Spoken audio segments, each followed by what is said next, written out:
Shalom. Selamat pagi Bapak Ibu Saudara yang dikasihi oleh Tuhan Yesus Kristus.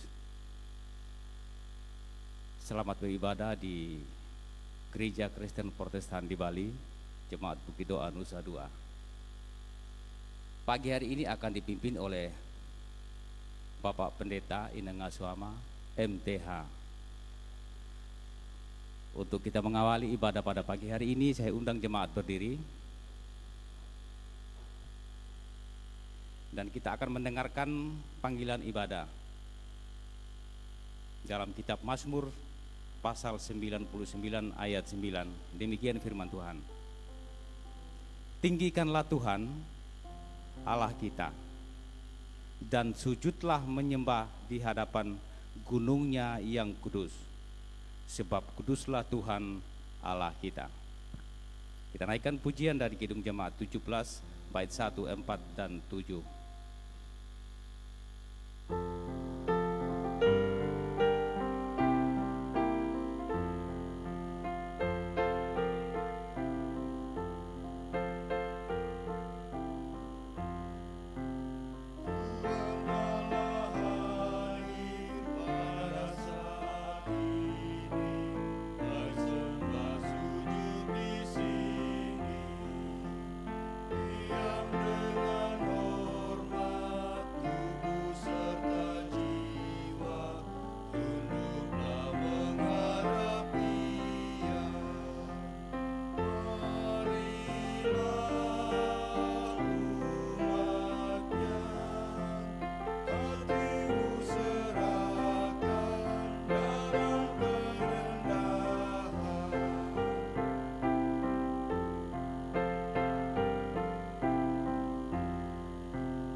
Yang terkasih di dalam Tuhan Yesus Kristus, Tuhan berkenan hadir dalam ibadah minggu kedua setelah Natal hari ini. Maka dari itu marilah kita memulai ibadah ini dengan pengakuan bahwa pertolongan kita datangnya dari pihak Tuhan yang menciptakan langit dan bumi, di mana kasih setianya kekal untuk selama-lamanya. Salam sejahtera dari Allah, Bapa, Putra, dan Roh Kudus kepada saudara sekalian. Salam sejahtera bagi Amin.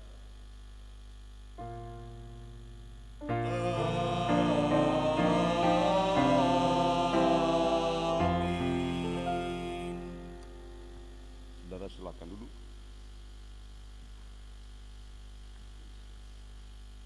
Saudara-saudara, firman Tuhan yang menuntun kita di dalam ibadah ini diambil dari Yohanes pasal 1 ayat 14b yang berbunyi demikian.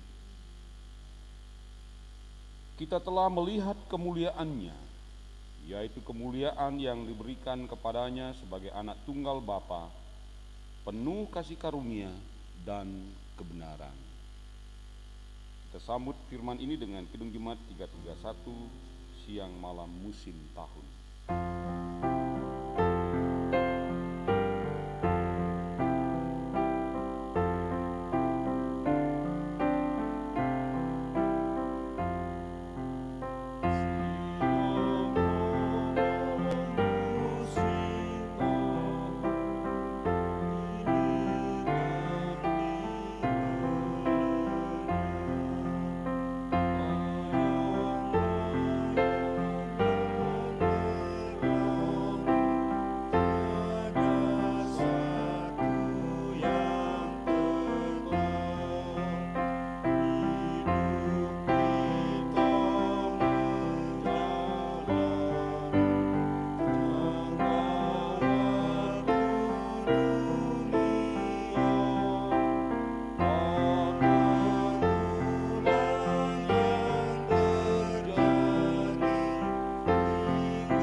Dan merenungkan firman Tuhan, namun sebelumnya mari kita berdoa mengaku dosa kita dan mohon pertolongan Tuhan. Disertai dengan turunnya hujan di pagi hari ya Tuhan, Roh-Mu membangunkan kami dan mengingatkan kami akan hari perhentian yang Kau kuduskan bagi kami. Sebagian kecil dari umat-Mu sudah bisa hadir di gedung gereja ini untuk menyembah-Mu dan juga untuk mendengarkan sabda-Mu. Tuhan melihat akan perilaku kehidupan kami.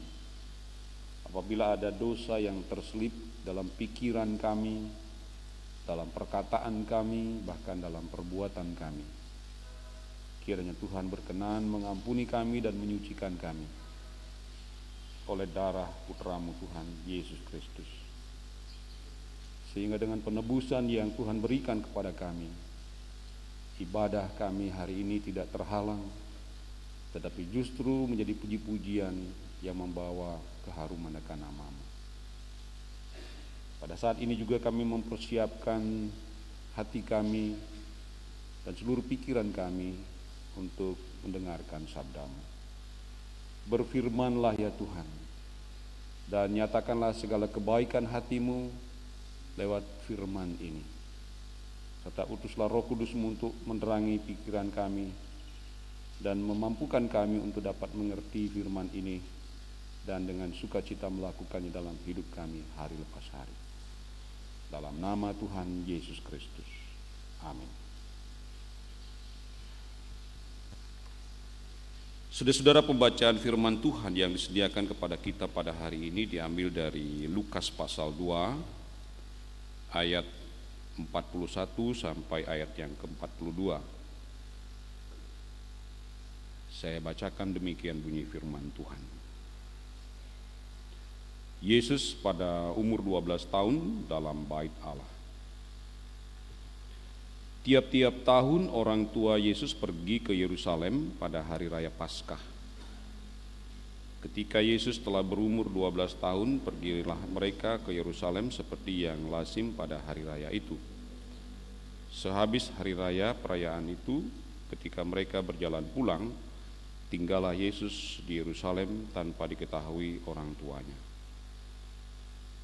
Karena mereka menyangka bahwa ia ada di antara orang-orang seperjalanan mereka, berjalanlah mereka sehari perjalanan jauhnya, lalu mencari dia di antara kaum keluarga dan kenalan mereka.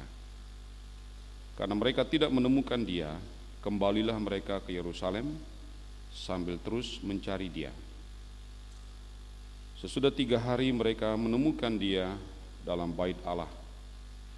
Ia sedang duduk di tengah-tengah alim ulama sambil mendengarkan mereka dan mengajukan pertanyaan-pertanyaan kepada mereka. Dan semua orang yang mendengar dia sangat heran akan kecerdasannya dan segala jawab yang diberikannya. Dan ketika orang tuanya melihat dia, tercenganglah mereka. Lalu kata ibunya kepadanya, "Nak, mengapakah engkau berbuat demikian terhadap kami? Bapamu dan aku dengan cemas mencari engkau." Jawabnya kepada mereka, "Mengapa kamu mencari aku? Tidakkah kamu tahu bahwa aku harus berada di dalam rumah Bapakku?" Tetapi mereka tidak mengerti apa yang dikatakannya kepada mereka. Lalu ia pulang bersama-sama mereka ke Nazaret, dan ia tetap hidup dalam asuhan mereka, dan ibunya menyimpan semua perkara itu di dalam hatinya. Dan Yesus semakin bertambah besar dan bertambah hikmatnya dan besarnya, dan makin dikasihi oleh Allah dan manusia. Saudara, sampai disitulah pembacaan firman Tuhan. Berbahagialah setiap orang yang memelihara firman Tuhan ini dalam kehidupannya hari lepas hari. Haleluya.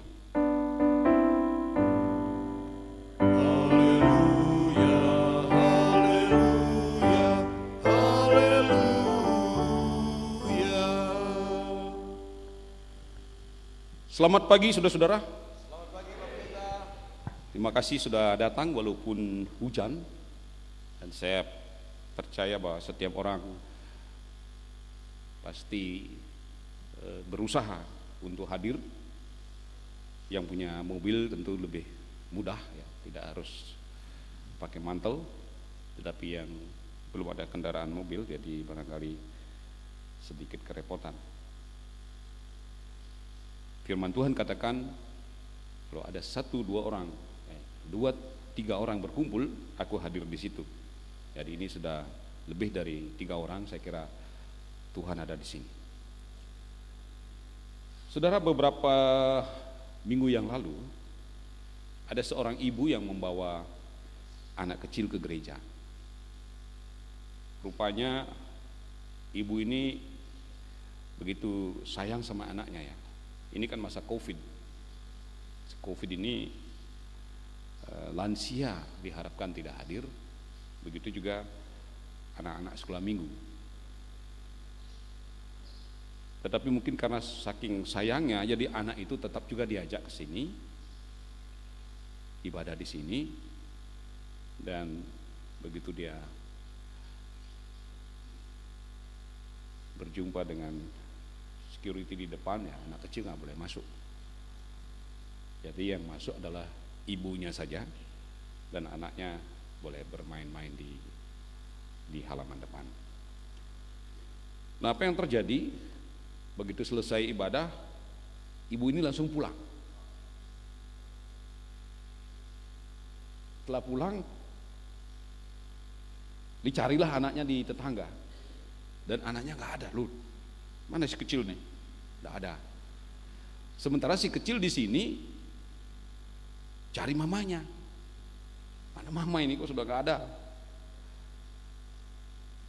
Setelah itu ya ada teman-teman, ya staf gereja memperhatikan, ya, kamu tahu rumahmu di mana? Oh tahu. Ke arah mana? Ke arah sini, tahu gitu. Diantarlah anak itu pulang. Tahu-tahu di perjalanan dia ketiduran. Wah, enak sekali. Ketiduran.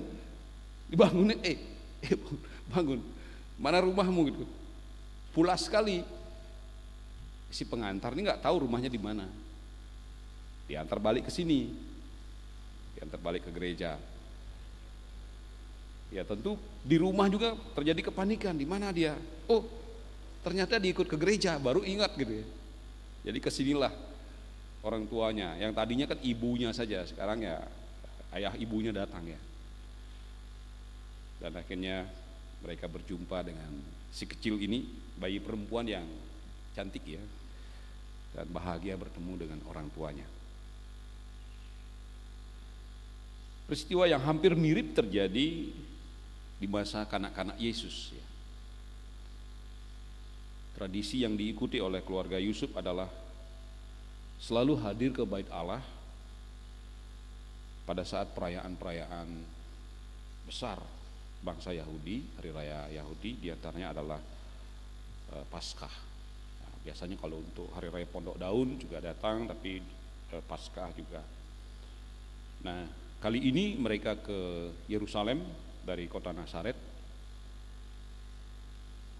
dengan jarak tempuh yang lumayan jauh, 3 hari perjalanan. Mereka ikut dalam perayaan Paskah itu. Ya sama dengan ibu tadi ya, begitu selesai perayaan dia langsung pulang gitu. Di perjalanan baru ingat, lu mana Yesus ini, dicari nggak ketemu. Dan sehari mencarinya di kampung dan sanak saudara tidak ketemu dia, dan baru ingat gitu ya, loh kalau nggak ada di sini, nggak ada di situ, pasti dia di bait Allah. Dan akhirnya mereka balik lagi ke bait Allah dan melihat Yesus di situ. Ada hal-hal yang menarik yang kita perhatikan di situ ya. Jadi ketika mereka melihat Yesus, mestinya responnya senang kan? Aduh, udah ketemu nih, nggak hilang nih anak dia. Mestinya kan happy. Apalagi pada saat itu Yesus sedang bertanya jawab dengan para ahli Taurat di bait Allah itu, dengan ahli kitab gitu. Dan setiap pertanyaan yang diajukan oleh ahli-ahli itu dijawab dengan cerdas. Maria dan Yusuf beserta saudara-saudaranya memperhatikan hal itu, mestinya mereka itu senang. Tetapi justru perkataan Maria itu begini, nah kamu kok tega ya, buat kami itu seperti ini, buat kami itu gelisah gitu ya. Dan respon Yesus gimana? Mengapa kamu mencari aku? Kayaknya bersalah aja gitu ya. Kenapa kamu mencari aku? Tidakkah kamu tahu bahwa aku harus berada di dalam rumah Bapakku? Ya untungnya nggak terjadi lagi perdebatan yang sengit di situ. Di akhir dikatakan Yesus dan Maria beserta Yusuf dan saudara-saudaranya kembali ke Nazaret dan Yesus ada di dalam asuhan mereka. Nah, saudara-saudara, apa yang bisa kita pelajari dari kehadiran Yesus di bait Allah dalam usia 12 tahun? Kitab Lukas secara rinci membuat kisah Yesus ini. Jadi pasal 2 ini menceritakan tentang kelahirannya, kemudian pada usia 8 hari dibawa ke bait suci dan disunat menurut tradisi agama Yahudi, dan setelah itu setiap tahun diajak ya. Rupanya tahun-tahun awalnya juga sudah diajak, tetapi baru pada usia ke-12 tahun lah mereka mulai berdiskusi dan bertanya jawab. Nah, tradisi Yahudi itu biasanya adalah mendidik anak-anak mereka di rumah mereka, tetapi umur 12, 13 dan seterusnya itu mulai sudah diserahkan kepada rabi, kepada seorang guru yang lebih telaten, mengajar sikap duduk mereka di hadapan Tuhan. Dan rabi atau guru itu akan menjelaskan arti-arti kitab suci dengan simbol-simbol yang ada. Kalau saudara nanti anak-anak saudara atau saudara mungkin akan belajar bahasa Ibrani, itu satu huruf itu punya karakter tersendiri. Satu goresan begini itu bisa memiliki arti puluhan ya. Jadi satu huruf begitu, misalnya huruf Ibrani itu bisa memiliki arti puluhan arti. Oleh karena itu, dan arti itu adalah sebuah kalimat panjang. Jadi tidak ada suatu huruf itu yang tidak punya arti dan tidak punya makna. Dan itulah waktu di mana mereka masih kecil untuk mengenal akan hal itu. Nah, saya percaya di luar di luar nalar ya, di luar hal-hal yang bisa dikuasai oleh Yesus, tetapi sebenarnya Yesus juga sudah dididik dalam tradisi Yahudi oleh Yusuf dan Maria. Cuma hal ini memang tidak terlalu banyak diekspos atau dijelaskan. Tapi secara umum kita mengetahui bahwa orang Yahudi itu adalah orang-orang yang sangat taat, orang-orang yang sangat setia di dalam menjalankan ajaran agama mereka. Nah, kemudian poin yang berikut adalah kesaksian Yesus ini menjelaskan bahwa dia memang harus diam atau harus tinggal di bait Allah. Ini kalau kita lihat nanti dalam bacaan yang lain, seperti dalam kitab Samuel atau dalam kehidupan Samuel. Jadi Samuel ketika lahir dan dia tinggal di Shilo dan di bawah bimbingan Imam Eli. Dan keberadaan Samuel itu hampir mirip dengan yang Yesus lakukan. Jadi dia mau tinggal di bait Allah untuk memperdalam, mempelajari tentang kitab-kitab Torah atau kitab-kitab Taurat yang ditulis oleh Musa. Jadi pertama saudara, kita perhatikan bahwa Yesus sudah memulai melakukan peranannya atau tugas panggilannya, diam di rumah Tuhan. Mazmur atau penulis Mazmur lebih banyak mengutip tentang bagaimana indahnya, bagaimana nyamannya, bagaimana senangnya diam di hadirat Tuhan. Nah, kalau kita baca kitab Lukas ini, selanjutnya pasal 3 dan di pasal 4 nanti kita akan menemukan poin yang sesungguhnya ngapain Yesus itu di bait Allah ya. Ngapain dia berada di sinagoge atau di bait suci. Coba kita perhatikan Lukas pasal 4 ayat yang ke 18 dan 19. Dia katakan begini, Roh Tuhan ada padaku, oleh sebab Ia telah mengurapi aku untuk menyampaikan kabar baik kepada orang miskin, dan Ia telah mengutus aku. Jadi tugas Yesus di dalam bait Allah itu adalah pertama-tama itu mengadres ya, mengalamatkan dirinya kepada orang miskin ya, menyampaikan kabar baik kepada orang miskin. Tapi mungkin timbul dalam pertanyaan kita, orang miskin seperti apa yang dimaksudkan oleh Yesus ini? Apakah orang miskin orang yang tidak punya apa-apa, atau orang miskin yang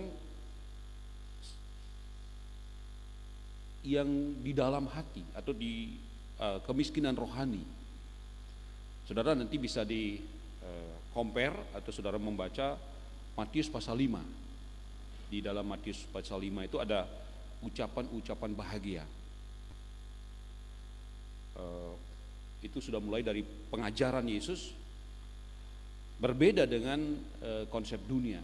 Kalau di dunia ini, orang yang dikatakan bahagia adalah orang yang memiliki segalanya, memiliki kehormatan, memiliki kecukupan, memiliki gelar dan sebagainya, memiliki pengikut dan seterusnya, barangkali itulah standar kalau dikatakan orang yang berbahagia. Tetapi dalam Matius pasal 5 bukan itu. Orang yang berbahagia adalah orang yang miskin di hadapan Allah.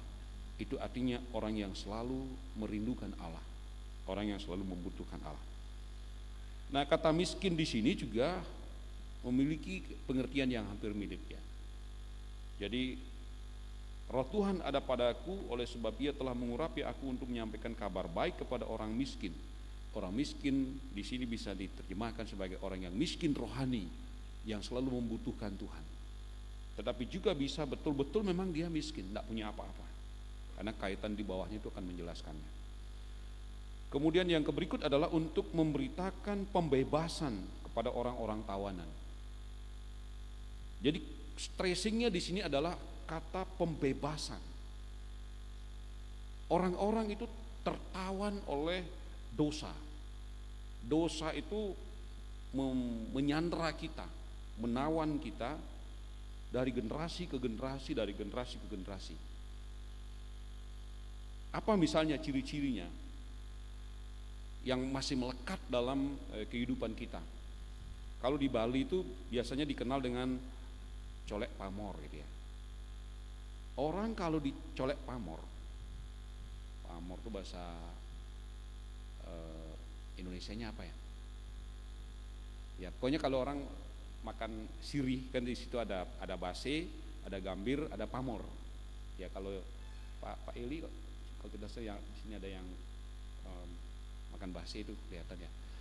Jadi orang kalau sudah dicolek pamor itu artinya orang kalau sudah kedapatan suatu waktu itu melakukan pelanggaran, sekalipun dia sudah bertobat, sekalipun sudah berubah, sudah baik sekali, tetapi selalu diingat orang. Hati-hati dengan orang ini nggak beres nih, nggak beres orang ini. Itu adalah orang yang dicolek pamor. Itulah pekerjaan iblis. Dia akan menuduh kita terus, menuduh dan memojokkan. Tetapi Yesus tidak. Dia datang untuk membebaskan, memberi kelepasan, memberi freedom ya, kepada semua orang, kepada orang percaya. Kemudian penglihatan bagi orang-orang buta. Saudara, kebutaan ini juga memiliki dua dimensi. Buta memang tidak melihat, tertutup gitu ya. Saya nggak tahu ini mic di mana, karena mata saya tertutup. Tapi bisa juga memiliki kebutaan dalam arti rohani. Kebutaan dalam arti rohani adalah kita melihat sesuatu. Kita melihat sesuatu di depan mata kita secara rohani, tetapi kita tidak bisa berbuat apa-apa dan membiarkannya itu lewat. Atau kita mendengar sesuatu yang mestinya kita bisa mengabarkan dan memberitahu, tapi nggak ada keberanian. Jadi kita menjadi tuli. Oleh karena itulah sering disebutkan juga kadang-kadang tuli dan buta. Nah, saudara-saudara, itulah pekerjaan Yesus. Dan terakhir itu di ayat 19, untuk memberitakan tahun rahmat Tuhan sudah datang. Ini bagian yang kemarin saya sudah ulas panjang lebar, dan hari ini saya tidak akan sampaikan lagi. Nah, saudara-saudara, di era tahun 30-an ya, 30-an, 40-an sampai ke atas itu, di Asia ini bangkit yang disebut dengan adanya teologi liberation, teologi pembebasan. Itu juga ada di Amerika Latin. Banyak tokoh-tokoh teologi yang muncul di situ atas perjuangan untuk liberation, untuk pembebasan. Kalau di Asia itu muncul diantaranya adalah Chuang Sheng Song. Chuang Sheng Song itu melihat bangsa Asia yang besar ini, ya, Cina, India, Indonesia, bangsa yang besar ini begitu besar, begitu luas, mestinya menjadi bangsa kuat, tetapi secara ekonomi begitu rapuhnya dan begitu lemahnya, sehingga poverty atau kemiskinan itu melanda kawasan Asia. Nah, sebagai seorang liberation ya, orang yang berpikir untuk pembebasan, maka dia menulis sebuah buku yang disebut dengan The Compassionate God ya, Allah yang berbelas kasihan. Allah mendengarkan jeritan daripada umatnya. Ini memang berbicara tentang kemiskinan dan kepapaan. Tetapi di pihak lain sebenarnya di sini adalah berkuasanya roh-roh ya. Dalam kitab Wahyu misalnya, kalau kita lihat di situ ada simbol-simbol naga misalnya. Di kitab Wahyu yang disebut naga itu mengerikan, dan itu adalah simbol perlawanan, simbol iblis. Tetapi di Asia, di Cina khususnya ya, di negara-negara yang mayoritas mendewakan naga dan ular, naga itu bukan lagi setan, bukan devil, bukan sesuatu yang jahat, tetapi naga itu adalah pelindung, simbol kekuatan. Oleh karena itu perlu ditarikan. Ada tarian naga, ya, tarian barongsai yang disimbolkan dengan naga. Ya, seperti itu. Jadi Chuan Sheng Song ini membuat buku bagaimana Allah sebenarnya berbelas kasihan kepada bangsa ini. Dan di era itulah mulai timbul gerakan-gerakan atau teologi liberation atau teologi pembebasan yang muncul dari Lukas pasal 4 khususnya ayat yang ke-19 ini. Di Korea misalnya muncul juga teologi Minjung. Bagaimana para Minjung, orang-orang yang outcast, orang-orang yang dimarginalkan, orang yang dipinggirkan itu tidak bisa bergerak. Nah, mereka mengadakan pergerakan-pergerakan dan perlawanan-perlawanan dan dikenal dengan Minjung. Dr. Kim Yong Bok itu adalah salah satu contohnya teologi liberation di Korea Selatan yang membuat tentang teologi Minjung. Kalau di Indonesia, saudara, ada banyak teolog juga yang memunculkan tentang pembebasan ini. Ya, kalau untuk di Bali sendiri saya kira tidak asing lagi. Dr. Wayne Master, pendeta Dr. Wayne Master, ya, mantan bishop kita, adalah salah satu pembawa teologi pembebasan di Bali dan juga di GKPB. Tahun 70-an, saudara, beliau pulang dari Amerika dan beliau sempat menulis sebuah buku kecil dan bertanya kepada Tuhan, kenapa Bali di era itu begitu miskin, dan kenapa gereja Bali juga di mana beliau bergereja begitu miskin. Dari pertanyaan inilah akhirnya beliau mengadakan perubahan. Manusia itu diteropong dari budaya Bali, ya, sehingga dia menyebutkan Bali is my body, Jesus is my spirit. Jadi tampilan kami ini adalah Bali karena kami orang Bali, pakai nama Iwayan dan seterusnya, tetapi spirit yang ada di dalamnya adalah Kristus. Jadi dia secara perlahan sudah mulai mengadakan pembebasan, kelepasan. Ya, spiritualitas itu pindah dari agama leluhur atau sebelumnya, pindah kepada spiritualitas Kristus. Kemudian dia mengkontekskan teks Alkitab itu atau mengkomunikasikan antara teks Alkitab dengan konteks Bali, sehingga di samping teologi liberation atau pembebasan, beliau juga adalah sebagai sosok teolog yang dikenal sebagai kontekstualisasi, yaitu Dr. Wayne Master. Gereja ini, saudara, kenapa menjadi gereja yang begini terbuka? Itu salah satu adalah hasil dari pergumulan kontekstualisasi. Jadi kita yang bergereja di sini bersyukurlah kita bisa mewarisi hal ini, bahwa kita juga memiliki teolog besar di Indonesia atau di Bali yang telah melahirkan satu pemikiran dan gagasan-gagasan yang sangat spektakuler. Nah, kemudian poin yang terakhir adalah kita bisa lihat di ayat yang kita kembali kepada Lukas pasal 2 ayat yang ke-52. Yang ke-52 itu adalah poin yang sangat penting yang juga berbunyi demikian.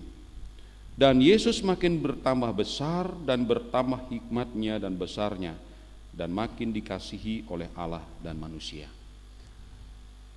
Ini sering saya kutip di dalam saya mendoakan anak-anak kecil, ya. Jadi misalnya ada pasangan-pasangan yang saya berkati pernikahannya, kemudian setahun atau 2 tahun atau 3 tahun berikutnya mereka punya anak, dan saya diberitahu dan saya datang, saya membacakan ayat ini supaya anak itu mengikuti pola pertumbuhan Tuhan Yesus. Semakin hari fisiknya semakin besar, dan hikmatnya semakin bertambah. Kita perlu sebagai orang tua menanamkan hikmat ilahi, hikmat Allah kepada anak-anak kita. Dewasa ini menjadi pergumulan berat bagi orang tua.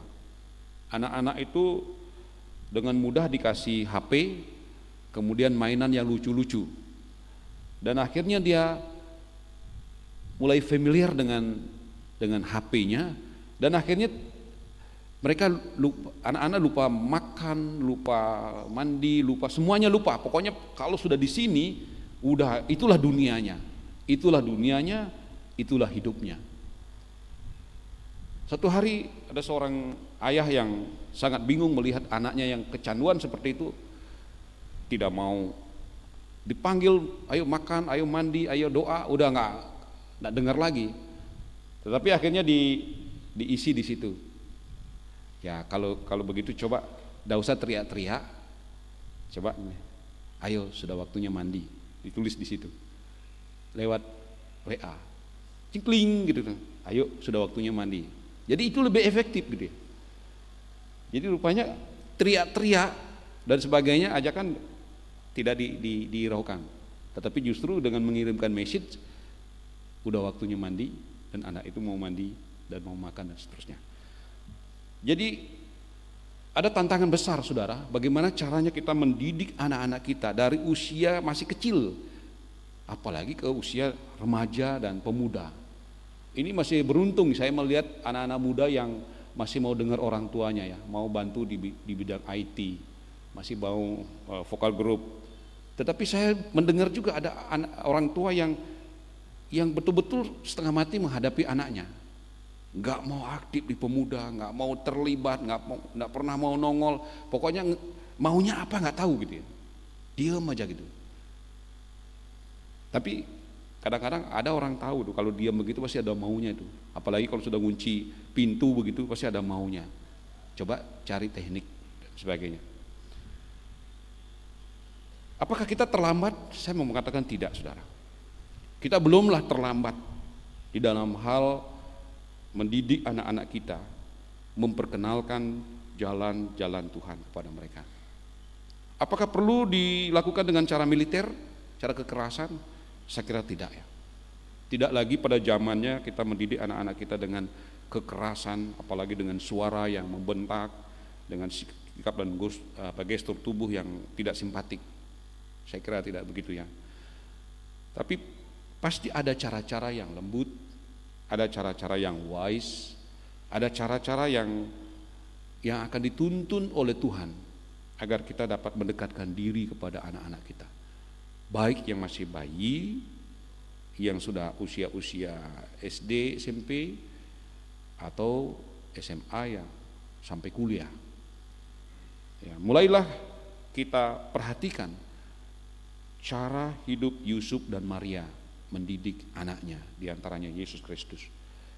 Memang dari kecil mereka berusaha, tapi ketika umur 12 sepertinya quote unquote ada sedikit kegoncangan dan perlawanan, tetapi itu tidak membuat mereka terpisah.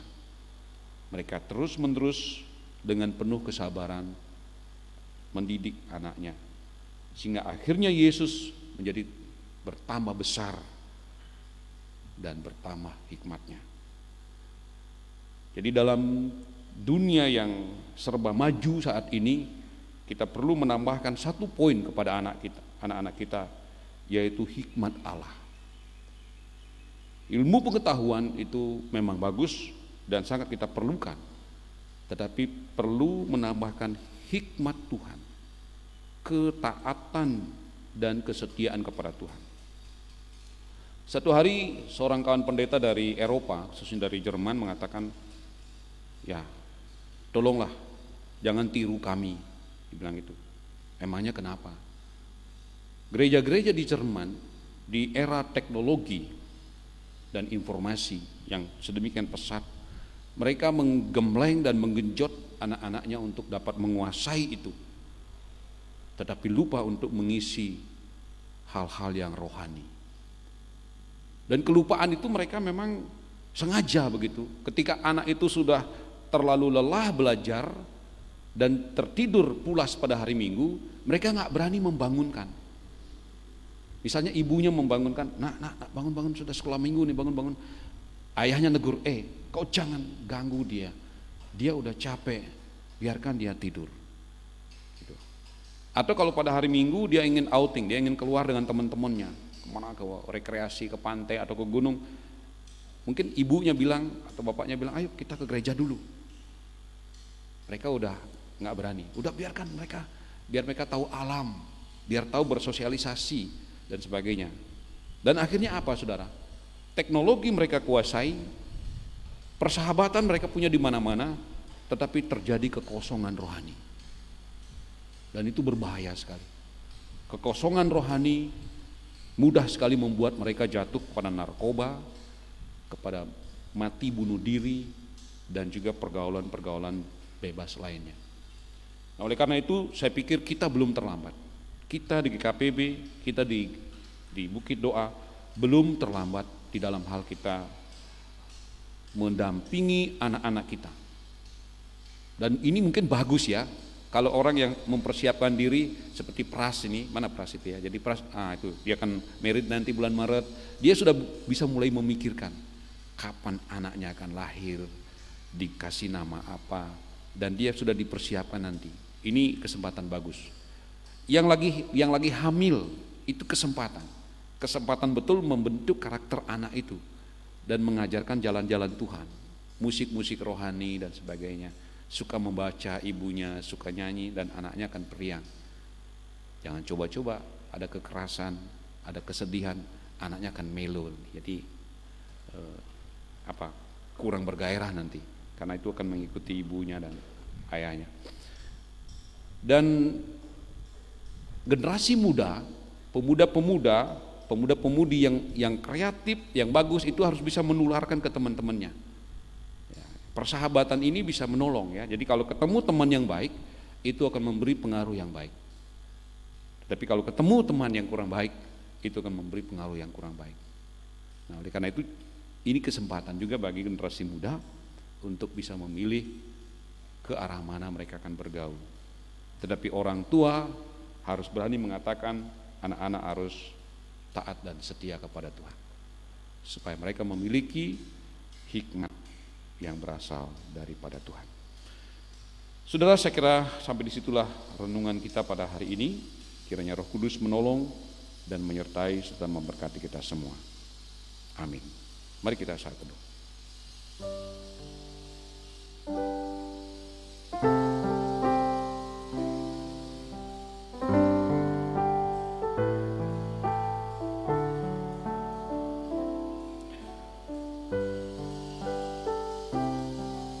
Ya Tuhan, tanamkanlah firman-Mu yang sudah kami dengar. Biarlah Roh Kudus bekerja terus di hati kami untuk memberi pengertian tentang kebenaran firman ini. Dan firman itu bertumbuh, dan kami betul-betul menjadi anak-anak yang dibebaskan dari semua kutuk dan hukuman dosa. Dan ada hikmat Allah selalu di dalam diri kami. Amin.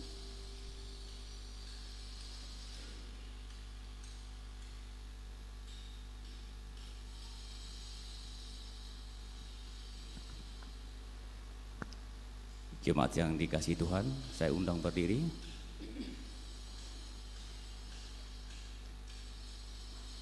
Dengan situasi yang terjadi saat ini di seluruh dunia, kita sebagai orang percaya di segala abad, mari kita menyatakan atau mengikrarkan iman rasuli kita sebagai berikut. Aku percaya kepada Allah, Bapa yang Maha Kuasa, Khalik langit dan bumi, dan kepada Yesus Kristus, anaknya yang tunggal, Tuhan kita, yang dikandung dari Roh Kudus, lahir dari anak darah Maria, yang menderita di bawah pemerintahan Pontius Pilatus, disalibkan, mati dan dikuburkan, turun ke dalam kerajaan maut. Pada hari yang ketiga, bangkit pula dari antara orang mati, naik ke surga, duduk di sebelah kanan Allah, Bapa yang Maha Kuasa, dan akan datang dari sana untuk menghakimi orang yang hidup dan yang mati. Aku percaya kepada Roh Kudus, gereja yang kudus dan am, persekutuan orang kudus, pengampunan dosa, kebangkitan daging, dan hidup yang kekal. Jemaat, saya persilakan duduk kembali.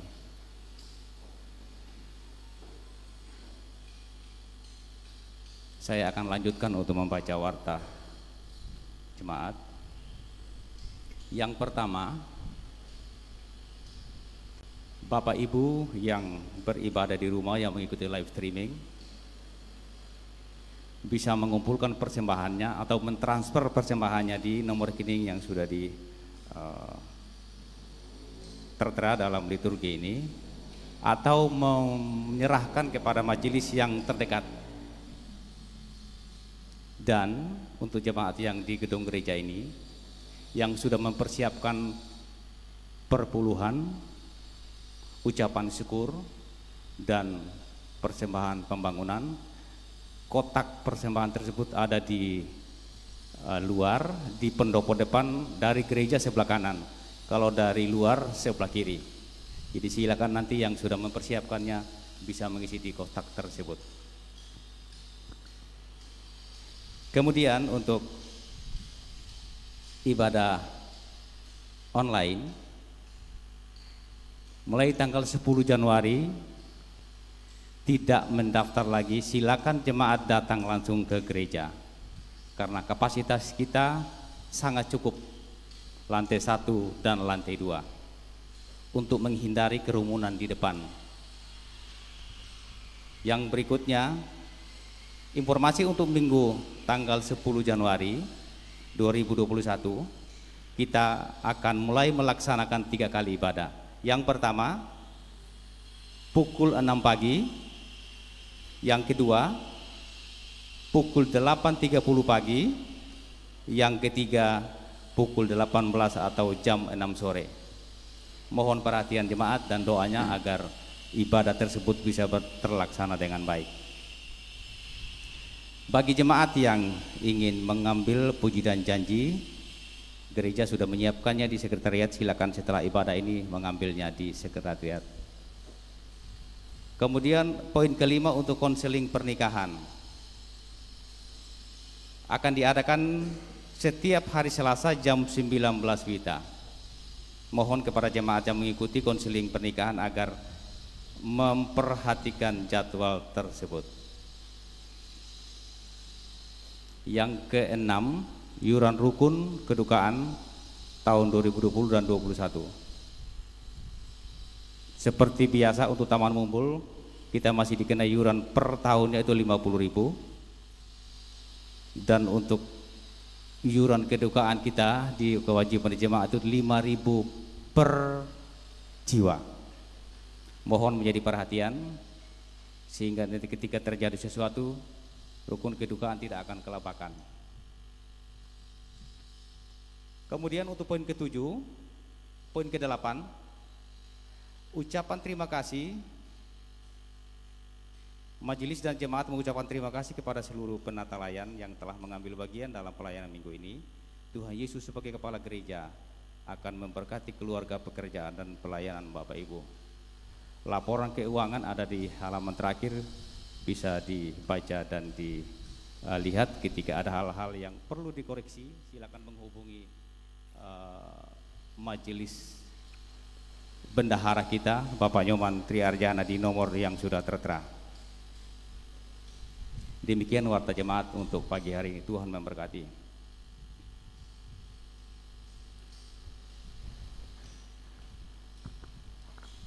Ya, saya tambahkan sedikit informasi tentang iuran di Mumbul. Kawan-kawan kita pengurus yang baru sangat berbaik hati kepada kita di bawah kepemimpinan Pendeta Mario Budiarse, dan kita bersyukur juga Pak Jufri ada di situ, bahwa iuran untuk tahun ini ya sampai di bulan 6 dulu, Januari sampai bulan 6 itu masih seperti tahun lalu, 25.000. Jadi bukan 50. Nanti kalau COVID-nya sudah hilang, kita berharap tahun 2022 kita kembali ke 50.000. Bagi yang kemarin, tahun kemarin menyetor 50, itu dikompensasi, bisa tahun ini tidak menyetor. Jadi tolong diperhatikan setoran saudara yang saudara sudah transfer. Sedangkan yang 5.000 untuk suka duka itu saya kira tetap belum ada perubahan, silahkan dilanjutkan. Ya, saya kira itu sedikit informasi supaya ini diketahui, karena saya sendiri sudah bicara dengan Ketua Yayasan Purna Bakti dan juga dengan Pak Yupri bahwa sudah ada konfirmasi paling tidak sampai bulan 6 itu masih 25.000, tapi kalau COVID-nya masih ada akan dilanjutkan di sepanjang tahun ini. Tapi siapa tahu Tuhan berbelas kasihan kepada kita dan tahun 2001 di bulan 6 keadaan udah pulih kembali, udah bagus, jadi iuran akan kembali ke 50.000. Baik, itu sedikit tambahan. Kita akan lanjutkan ibadah kita dengan mengangkat pujian PAB 95, kuduskan tempat ini.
Tempat ini. Kuduskan tempat ini untuk kami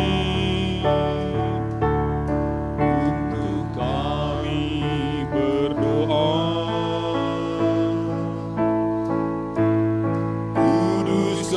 Kuduskan hati ini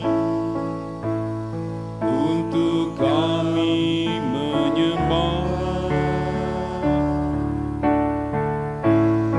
biar segala perkara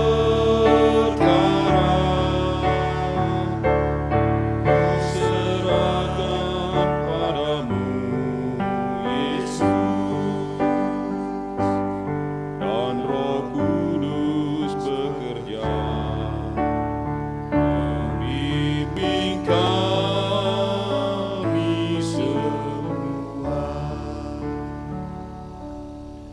Kita berdoa. Ya Tuhan, kami menaikkan pokok-pokok doa syafaat kami pada saat ini. Yang pertama, kami berdoa untuk pemerintah, bangsa dan negara Indonesia di bawah kepemimpinan Bapak Presiden Joko Widodo dan para menteri, gubernur, wali kota, camat, dan sampai pemerintah di tingkat bawah. Kiranya Tuhan Yesus menyertai dan memberkati mereka semua di dalam mengemban tugas yang mulia. Demikian juga pemerintahan di Pulau Bali ini, Pak Gubernur, Bupati, Camat, Pak Lurah, kami doakan ya Allah, kiranya kasih Allah juga melawat mereka semua. Pekerjaan yang paling berat yaitu penanganan COVID-19. Ada banyak kekhawatiran dengan gelombang kedua COVID ini. Dan saat ini kami berdoa bagi mereka yang telah ada dirawat di rumah sakit. Yang kami tahu warga GKPB ada Pak Jaya Pramana, kemudian Christine dari Jemaat Kerobokan, dan juga ada Ibu Evi yang menjalani isolasi karena keponakannya juga terinfeksi COVID-19, serta sejumlah saudara yang lain yang tidak kami sebutkan namanya. Tuhan Yesus, kiranya Engkau hadir untuk memberi pertolongan dan kesembuhan kepada mereka. Saudara-saudara kami yang sakit di jemaat yang sempat diwartakan dalam warta liturgi ini, kami doakan Ibu Pendeta Paulina dan juga Ibu Elizabeth, Ibu Natali Korputi, Bapak Tato Sunarto, dan saudara-saudara kami yang lain yang memerlukan pemulihan, kiranya Tuhan menyembuhkan dan menguatkan mereka. Kami berdoa untuk Richard dan juga saudara-saudara yang lain yang membutuhkan pekerjaan, dan kami juga berdoa bagi ibu-ibu yang sedang mengandung atau ibu-ibu yang menantikan anak. Kiranya Tuhan menolong sehingga keluarga-keluarga yang Tuhan sudah berkati akan memiliki keturunan.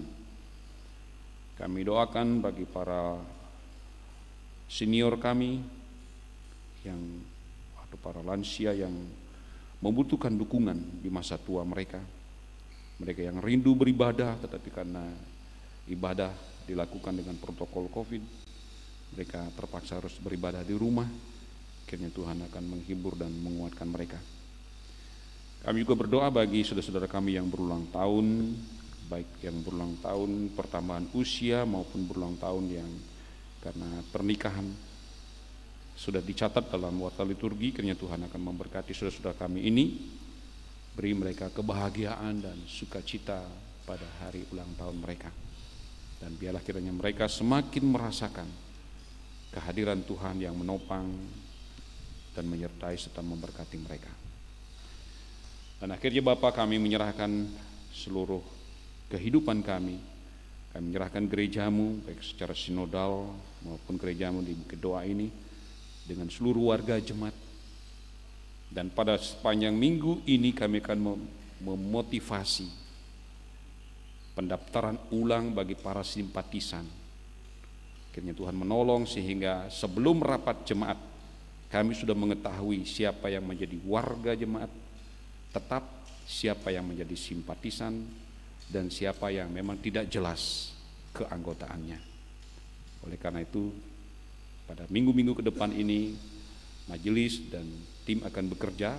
Kiranya Tuhan menolong sehingga kami bisa dapat ketahui posisi keanggotaan jemaat Tuhan di tempat ini.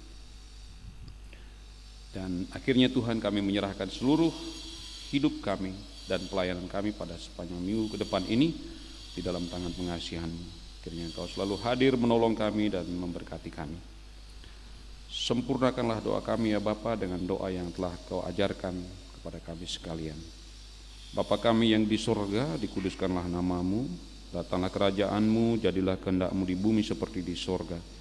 Berikanlah kami pada hari ini makanan kami yang secukupnya, dan ampunilah kami akan kesalahan kami seperti kami juga mengampuni orang yang bersalah kepada kami. Dan janganlah membawa kami ke dalam pencobaan, tetapi lepaskanlah kami daripada yang jahat. Karena Engkaulah yang punya kerajaan dan kuasa dan kemuliaan kekal sampai selama-lamanya. Amin.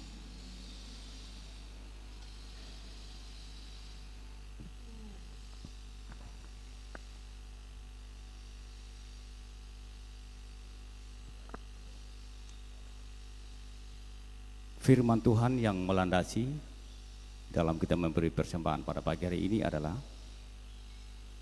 dari 2 Korintus pasal 9 ayat 7 dan 8.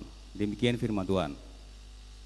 Hendaklah masing-masing memberi menurut kerelaan hatinya, jangan dengan sedih hati atau karena paksaan, sebab Allah mengasihi orang yang memberi dengan sukacita. Dan Allah sanggup melimpahkan segala kasih karunia kepada kamu, supaya kamu senantiasa berkecukupan di dalam segala sesuatu dan malah berkelebihan di dalam berbagai kebajikan. Sambil kita mengumpulkan persembahan, kita naikkan pujian dari PKJ 216 bait 1 dan ketiga. Bait ketiga.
jemaat saya undang berdiri.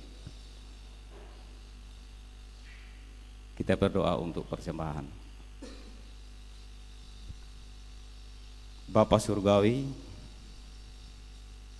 kami sudah mengumpulkan persembahan berupa uang pada pagi hari ini sebagai ungkapan terima kasih kami atas kebenaran firman yang baru kami dengar. Dan hamba-Mu sudah selesai berbicara Bapa. Mari Roh Kudus terjemahkan lebih dalam lagi dalam pribadi kami masing-masing, sehingga firman ini itu hidup dan kami mampu mempraktekannya. Saat ini Bapa, juga kami membawa persembahan di hadapan hadirat-Mu. Terima dan kuduskanlah persembahan ini sehingga dapat berguna bagi pelayan-Mu di Bukit Doa. Inilah doa kami Bapa. Di dalam nama Yesus kami sudah berdoa. Amin. Dengan tetap berdiri, kita naikkan pujian pengutusan berkat dari KJ 367 bait 1 dan kedua.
Saudara-saudara,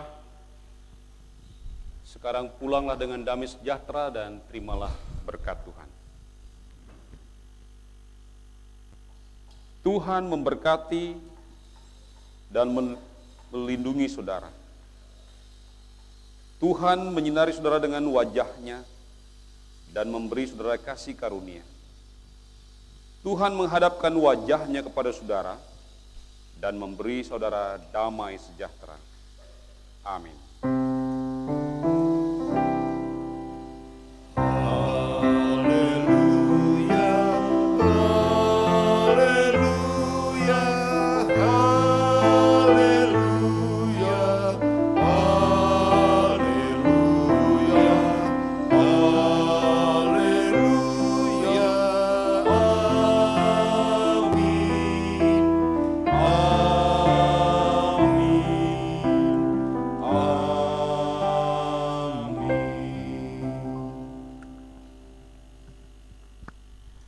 Pujian penutup kita naikkan dari Kidung Jemaat 367 bait 3 dan 5.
silakan duduk untuk bersaat teduh.